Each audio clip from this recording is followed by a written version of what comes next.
So what's up sa mga kahombre ko dyan? Makagaga, what's up man? Na naman nga pala to. At syempre mga kahombre ko, alam nyo na, today is the day kung saan finally atin na matutunghayan ang the biggest one-of-one cup sa balat ng Pilipinas. The biggest, hanggat kaya gagawin tanga ang mga tanga. The biggest, sila rin lang yan. The biggest ever inspired cup sa buong mundo. The legendary clown, mga kahombre ko, Pio Balbuena. Kakasawa na. Palapakan ang putang inang yan San Pablo'y! Hinahanap mo ba ako sa Facebook? I-follow mo na ako. Ito ang page ko. Sa mga hindi nakasubaybay, yes, nagatasan na po natin siya ng 7 beses. Sa last video ay tinalakay natin ang pagka-rise and fall ng Tambay brand ni Pio Balbuena. Sa mga gustong malaman ang story ng Tambay Cup, I suggest na panoorin nyo ang mga ito. Naglabas na ng panibagong version ang Tambay Cup, which is version number 23, mga kahombre ko. So, ibig sabihin, 23 times na po siyang nai-inspired. Diyos ko naman, MJ, tanda-tanda na natin. Ayan, mga kahombre ko. Sa first glimpse, malupit, mga kahombre ko, no? Di ba? Para mga mala Mitchell Taylor ang labas nito. Ang ganda!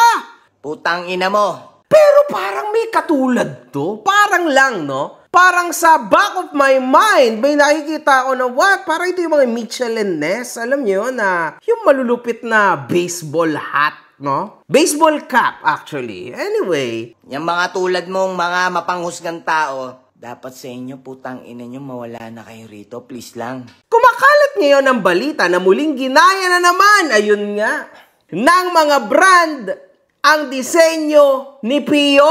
Huh? Mga kahombre ko, nakakasama po ng loob, no? Kasi imagine ninyo, yun pong mga New Era, Mitchell and Ness, in this case, NASCAR, lahat po ng mga brand na yan, mga kahombre ko, NBA, ginagaya po nila ang Tambay Cup. And nagtataka ako, Pio, bakit hindi ka magkaso sa mga ito? This is for real. A copyright infringement sa'yo, man. Diba? Lalo na nakapatent ka for sure. So, dapat, oras mo na to, Pio, para magkaso ka. Kasi look, ginaya nila ang Tambay Cup design, mga kahombre ko. Look! Oh! 2, 3, 4, and so on and so forth, mga kahombre ko. Sobrang dami pong naging panggagaya ng New Era Cup, NASCAR, NBA, kung ano-ano, Tanduay, ginaya rin ang Tambay. Grabe, mga kahombre ko. Sobrang tindi po ng mga panggagaya nila sa Tambay Cup. So, wala kayong Diyos! Man, Pio, kung ako sa'yo, you need to move. Do something about this. Pero kakalat ninyong pokin ang ina nyo!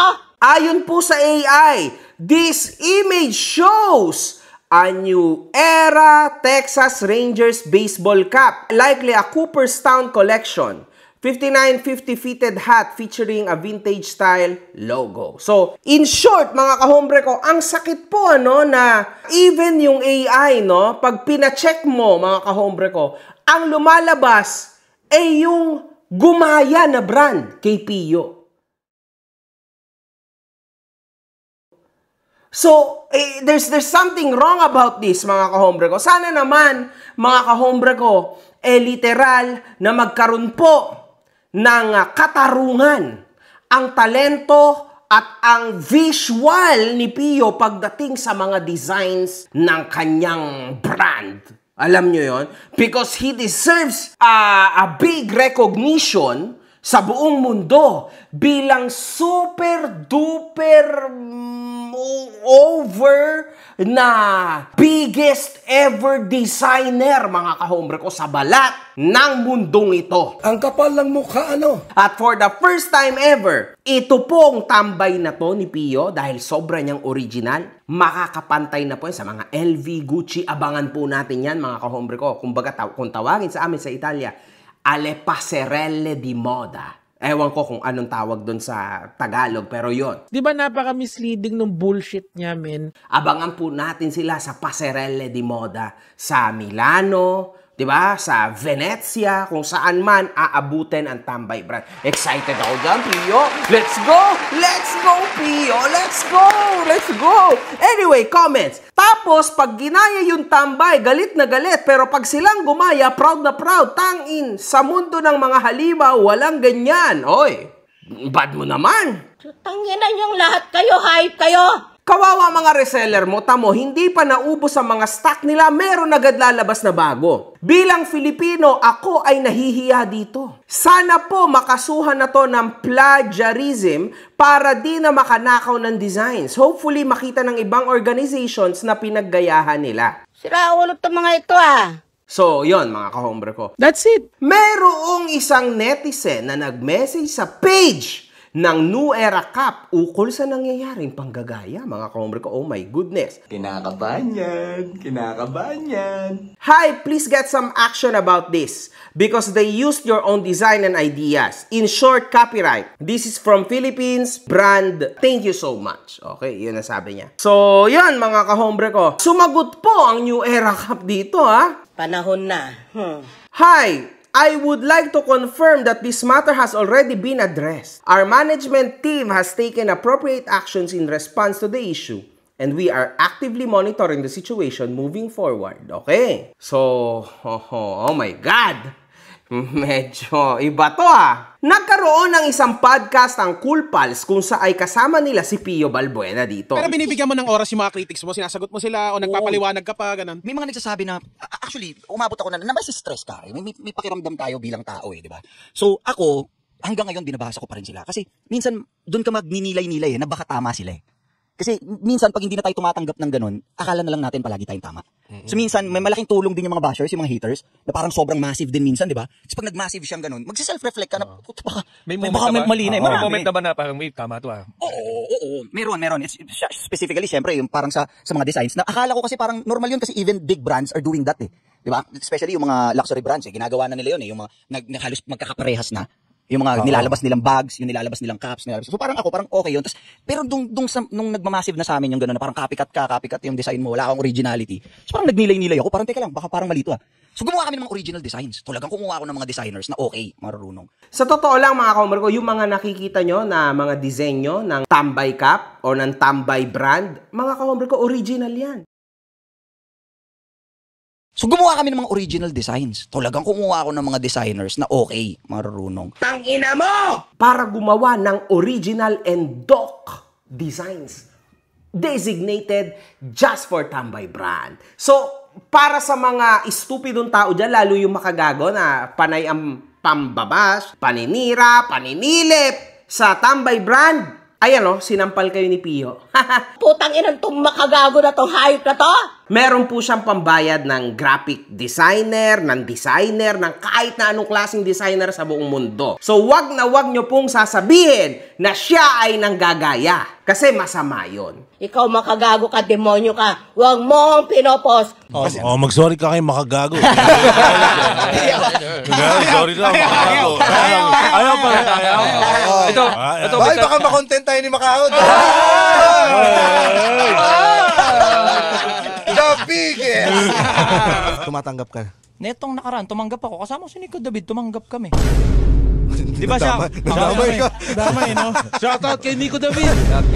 Ayos. Tangina mo, Nico David, Masama po ang magsinungaling. Images don't lie. Pakitaan nga natin ng mga original yan. Di ba? Ginaya ba yun? Eto pa. Ginaya ba yan? Eto pa. Ginaya ba yan? Siyempre hindi. Inspired. Mga demonyo, lalo na ikaw makagago ka, puta ka!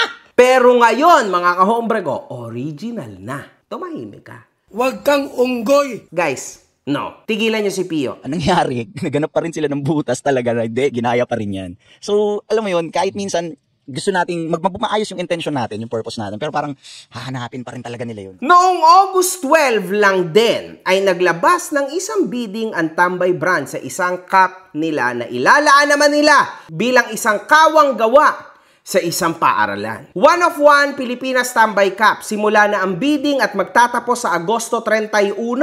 At ang kikitain ay mapupunta sa mapipiling charity para sa mga paaralan. Putang ina tol, bibigyan kitang 10K. The action, the movement is nice. Kasi may maganda siyang gagawin or ginagawa after ng result. So this is a good thing, mga kahombre ko. Totoo naman yun. A charitable cause. Sa isang post ni Pio, pinaalam nitong tapos na ang bidding at umabot ito sa 155,000 pesos, mga kahombre ko. So that's nice. Ito ang kauna-unahang Tambay Cup 1-of-1 na ilalabas ng Tambay. Nag-iisa lang sa buong mundo. Nagpabiding tayo at ngayong araw na to, inimit na natin ng kaliwaan ang makakakuha ng highest bid dito sa 1-of-1. Fitted cap at may kasamang 1-of-1 authentication card. Samahan nyo ako para malaman nyo kung magkano ang inangat na resale value ng Tambay Cup 1-of-1 at kung magkano ang value na makukuha natin gamit yung cup na to. At yung kikitain natin dito ay itutulong natin sa napiling paaralan na tutulungan. Sa dulo ay umabot ang halaga nito sa halagang 363,000 pesos, mga kahombre ko. Yon, pipirmahan na natin ang 1-of-1 Tambay Cup. Siyempre, pumalo ng halos worth 363,000 pesos ang 1-of-1 ng Tambay Cup at 155,000 ang highest bid na nakuha ni Saman. Pipirmahan na natin to ngayon. Let's go. Kung tingnan nyo, kinakabahan pa rin ako pag pumipirma ako. Kayo talaga kasi ako, hindi ako tumataas yung balahibo ko. On the spot yan. Muntik pa makalimutan eh. Muntik ka malaki makalimutan na pirmahan. So si Sam pinaalala niya. So pirmahan na natin. Kagi guys, totoo, nanginginig ako. Ayan o, nanginginig o. Nakita niyo yung nginig? Binuo ko yung star. Hindi minadali yung star ko. Guys, 1-of-1, pirmado na ang Tambay Cup Pilipinas 1-of-1. Owned by Sam. Yan. Pirmahan din natin yung box. Siyempre yung quotes ng Tambay na tungkol sa mga pangarap na hindi lahat ng Tambay walang mararating basta mangangarap ka. Siyempre kasama natin ang easy peasy rito para maging posible to. Thank you. Guys, maraming salamat. Sobra. Shoutout kay Sam. Thank you rin. Thank you. Salamat. Pinambili rin nila ito ng 20 units ng laptop na ibibigay sa paaralan. Aba! Ang galing! Kaya kung ako sa'yo, Pio, ireklamo mo na yung mga tao na nanggagaya sa'yo. Para, maybe, isang buong paaralan na maipatayo mo, ano? Oh. Huwag ganon. Mahirap kasi yan, but this is a good thing. A very, very good Samaritan, Pio Balbuena. Hindi nagmumura yan. Ay, good Samaritan! Bakyo disipin! Hindi na mamakyo yan. Ang galing, good Samaritan. Bakyo mga gago! Bakit? Wala kang dating, mabaho! Wala ka na... Totoo na nga. Mabaho ka sa personal, mga gago! Hindi nagmamaoy yan. Ay, very good Samaritan. Mga gago, bobo ka! Hindi galing sa kanya ako, galing sa akin, bobo ka. I like Pio Balbuena, mga kahombre ko. Ang galing! Ang galing! Vote for Pio Balbuena. I like it. Tangina mo, TPC, mukha kang, feeling mo mayaman ka, wala kang tira, gago. Wala kang pera. Comments! Para lang sirain natin ang mga araw natin, magbasa tayo ng comments. Dalawa lang naman ang klase ng tao sa mundo. Isang kupal na mambubudol at isang gungkong na nagpapabudol. Sabi sa iyo, sisirain natin ang araw natin. Mga reseller mo, puro available yung Tambay Cup sa kanila. Okay. Ibig sabihin, marami silang stock. Ano tingin mo sa sarili mo? Ano ka? Hukom ka? Anak din siguro ng kontrato na to, kaya walang kwenta magsayang ng pera. Hayop kayo! Hayop kayo! Leader ng mga adiktong si Pio. Uy, grabe ka naman. Mahinang nilalang ang tambay cup na yan dito. Okay, DPWH contractor. Ano bang masasabi ko, mga kahombre ko? Well, para sa akin, this is an action for a cause. An auction for a cause too, kahit papaano. Action and auction, di ba? Ano ba masasabi ko kay Pio Balbuena dito? Putang ina mo! He's doing his own movement. He's doing his own clout.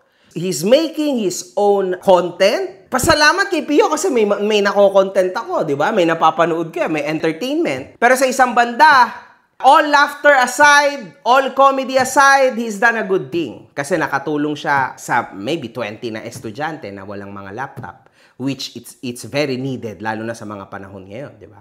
Pagkakakitaan ninyong pare-pareho kayong lahat! Parang ang hirap maniwala nung 363,000 pesos para sa isang cup lang. Ewan ko lang. Anyway, mga kahombre ko, yun lang naman. One love, fucking vibes. Mga putang ina nyo kayo.